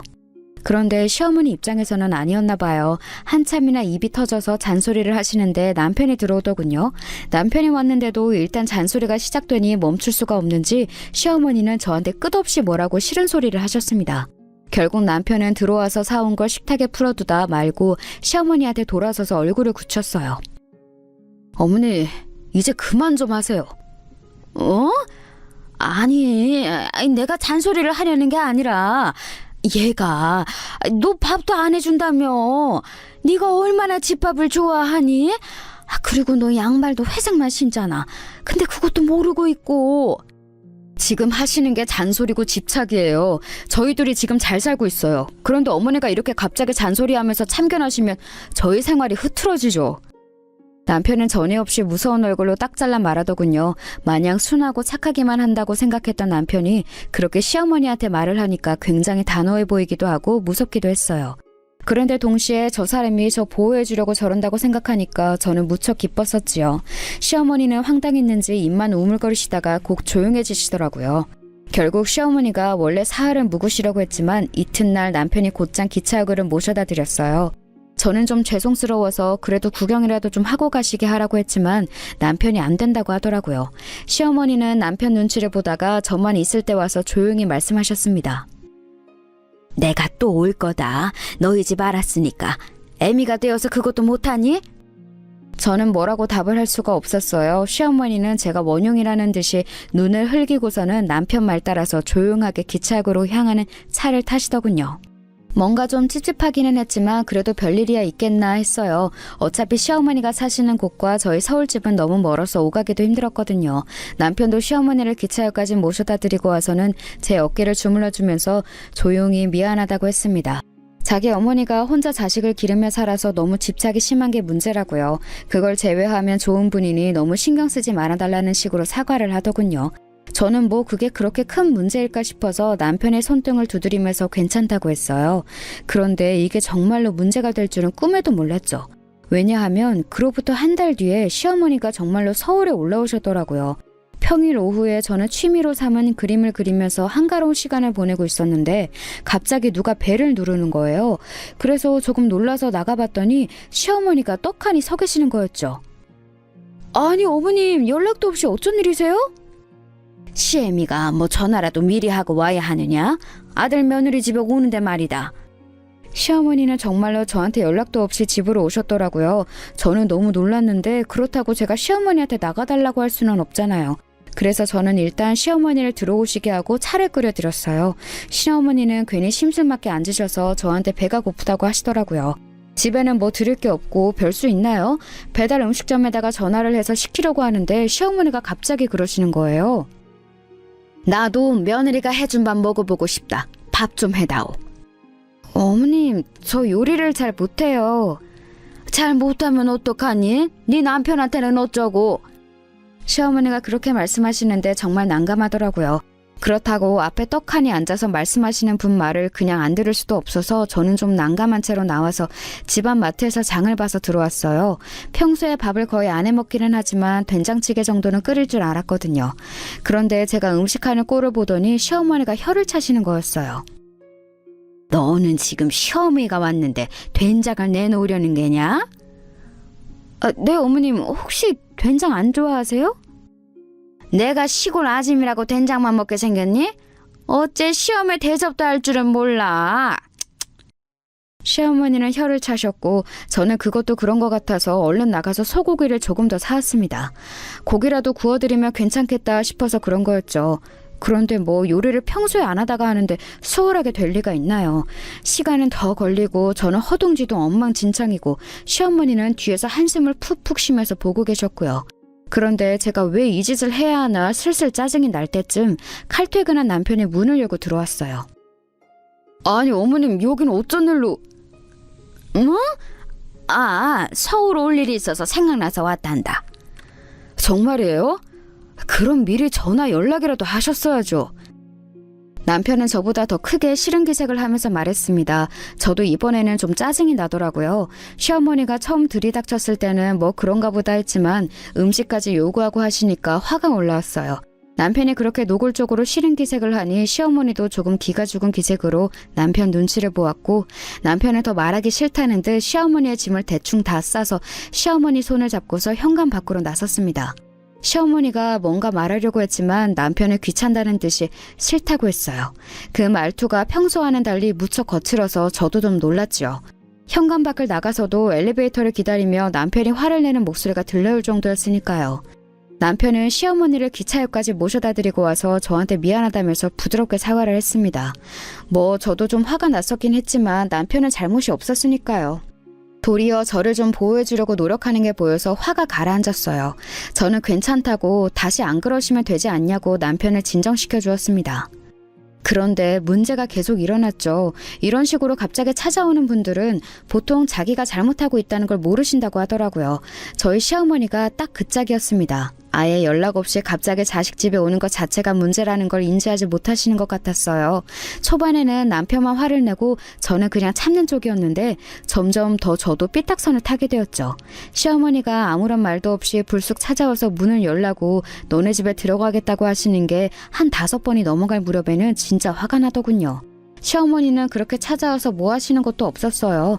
남편이 일찍 오는 날은 그저 차 한 잔만 마시고 남편 얼굴만 보고 순순히 일어나서 나가셨고 남편이 늦게 오는 날은 식사까지 마치고서 남편 오는 거 보고서 가셨죠. 지금 생각하면 좀 희한하기는 했어요. 남편 얼굴을 보고 나면 그렇게 버티는 것도 없이 일어나서 곧장 내려가셨으니까요. 시어머니 사시는 곳에서 서울까지 얼마나 먼지를 생각하면 더욱이나 희한했죠. 사실 저도 시어머니의 그런 행동을 보면서 저것이 모정인가 싶더라고요. 얼마나 멀리 사는 아들이 보고 싶으면 저러실까 싶어서요. 하지만 남편은 점점 더 정이 떨어지는 것 같았어요. 남편 말로는 편모스라에서 자라면서 굉장히 집착을 많이 받았는데 차마 인연을 끊을 수는 없어서 계속 참는 수밖에 없었다고 하더라고요. 지금도 사실 아예 안 보고 싶은데 부모 자식 간의 연이 있어 그럴 수가 없다고 토로하는데 남편의 심정도 이해가 갔어요. 시어머니가 멍하니 남편 얼굴을 바라보는 그 그리움이 가득 찬 눈이 사실 모정으로 이해가 될 때도 있었지만 정반대로 좀 심한 거 아닌가 싶을 때도 분명히 있었거든요. 그래도 남편이 하도 모질게 대해서 저라도 입을 다물고 있자 싶어서 가만히 있을 때가 많았습니다. 하지만 정말 10번째쯤 찾아오셨을 때는 더 견딜 수가 없더라고요. 제가 잠시 외출했던 때에 오셨는데 아파트 계단에 앉아서 기다리고 계셨어요. 솔직히 엘리베이터에서 내렸는데 그렇게 기다리고 계신 걸 보니까 정말 너무 힘들더라고요. 시어머니는 그때쯤에는 사실 제 눈치도 보기는 보셨어요. 당신 스스로 생각하기에도 너무 많이 찾아온다 싶기는 하셨겠죠. 요즘 어떤 며느리가 이런 걸 참고 살겠어요. 저도 시어머니가 혼자 계시고 남편을 워낙 아들로 의지하셨으니 그냥 참아보겠다고 하고 있었던 거였는데 그때쯤 되니 정말 견딜 수가 없더라고요. 어머님, 정말 이러시면 곤란해요. 그게 말이다. 애비가 내가 전화하면 받지도 않고 그래서 말이다. 목소리도 안 들려주고 해서 얼굴이라도 보려면 이 방법밖에 없어서. 시어머니는 미안하신지 제 눈을 마주치지 않고 웅얼대시더군요. 물론 아들내미 보고 싶으시겠죠. 평생 정성을 다해 키워온 아들이니까요. 하지만 그렇다고 해서 이렇게 아무 연락도 없이 불쑥불쑥 찾아오시는 건 좀 곤란하잖아요. 저는 시어머니가 그렇게 작게 말씀하시는 것에 마음이 약해질 뻔하다가 다시 마음을 다져봤어요. 이제 정말로 안 되겠더라고요. 어머님, 자꾸 이러시면 문 안 열어드려요. 제가 아무런 준비도 없이 어머님 모시는 거 그렇게 쉬운 일 아니에요. 원래 제가 집에 다른 사람 들어오는 것도 안 좋아하는 성격인데 어머님이니까 여태 참았던 거고요. 어머님도 자식한테 제대로 대접받고 싶으시면 좀 연락을 미리 하셔야죠. 솔직히 그동안 참고 있던 바가 있어서 말이 의도한 것보다 좀 더 날카롭게 나갔습니다. 어조도 그랬고 내용도 그랬고요. 시어머니는 잠시 저를 보다가 곧 고개를 떨구셨어요. 그러더니 알겠다며 오늘은 그냥 내려가겠다고 중얼거리셨죠. 사실 마음에 걸리기는 했어요. 나이 많은 시어머니가 자식들 아니면 누구한테 가서 기대겠어요? 하지만 그렇다고 해서 이 상황을 그대로 두고 볼 수도 없었죠. 그래서 저는 남편한테 그날 이야기를 하면서 속상해했고 남편은 잘했다면서 제 어깨를 두드려 주었어요. 그런데 다음날 남편이 전화 한 통을 받았습니다. 정말 너무 충격적인 전화였죠. 시어머니가 강에 뛰어드셨다는 거였어요. 그것도 고향도 아닌 서울에서요. 남편은 너무 놀라서 전화를 받는 내내 말을 더듬었고 저도 현실감이 들지를 않아서 멍한 채였어요. 남편은 놀란 얼굴로 얼어붙은 채 밖으로 나갔습니다. 저한테는 그냥 집에서 쉬라고 하고서요. 저는 시어머니가 사고사인 게 아닐까 생각했지만 남편이 알아보고 온 바에 의하면 정말 스스로 세상을 등지신 거였죠. 지난밤에 혼자 한강가에 앉아 계시다가 뛰어드신 걸로 보인다고 했어요. 누가 봐도 명백한 일이었기에 변명의 여지가 없었죠. 장례식을 치르면서도 이게 현실인가 싶었습니다. 남편도 어안이 벙벙한지 슬프다기보다는 당혹스러운 얼굴이었고요. 저도 남편도 한동안 충격에서 헤어나올 수가 없었습니다. 시어머니가 저희한테 박대받았다고 생각해서 세상을 떠나신 거라는 건 누가 봐도 알 수 있었어요. 하지만 저나 남편 입장에서는 쉽사리 납득이 되지 않더라고요. 저도 남편도 그래도 참을 만큼 참았고 그저 연락 없이 오지 마시라는 말씀을 약간 센 어조로 드린 것뿐이었는데 말이에요. 남편은 장례식이 끝난 후 일주일 정도 지난 뒤에 생각이 정리되었는지 이야기를 하더라고요. 자기 때문은 아니야. 나 때문이야. 유일한 아들이 이제 남이 된다고 생각하신 것 같아. 어느 정도는 사실이고. 남편은 차분하게 결혼하고 가정을 꾸린 아들이 독립된 존재로 살아가는 걸 시어머니가 못 견딘 것 같다고 말하더군요. 저도 그 말이 맞는 것 같았어요. 시어머니는 남편한테 정말 매달리다시피 애처롭게 구셨으니까요. 동시에 왜 그런 선택을 하신 건지 조금 원망스럽기도 했지요. 저는 못할 말을 한 건 분명 아니었는데 이렇게 큰 죄책감에 시달려 하니까요. 지금도 사실 시어머니한테 원망과 슬픔이 동시에 들고 있어요. 그 이후로 남편과는 시어머니에 대한 이야기를 조금도 하지 않고 살고 있지만 여전히 마음 한구석은 조금 찜찜하답니다. 여러분이 생각하시기엔 제가 잘못 처신한 것 같은가요?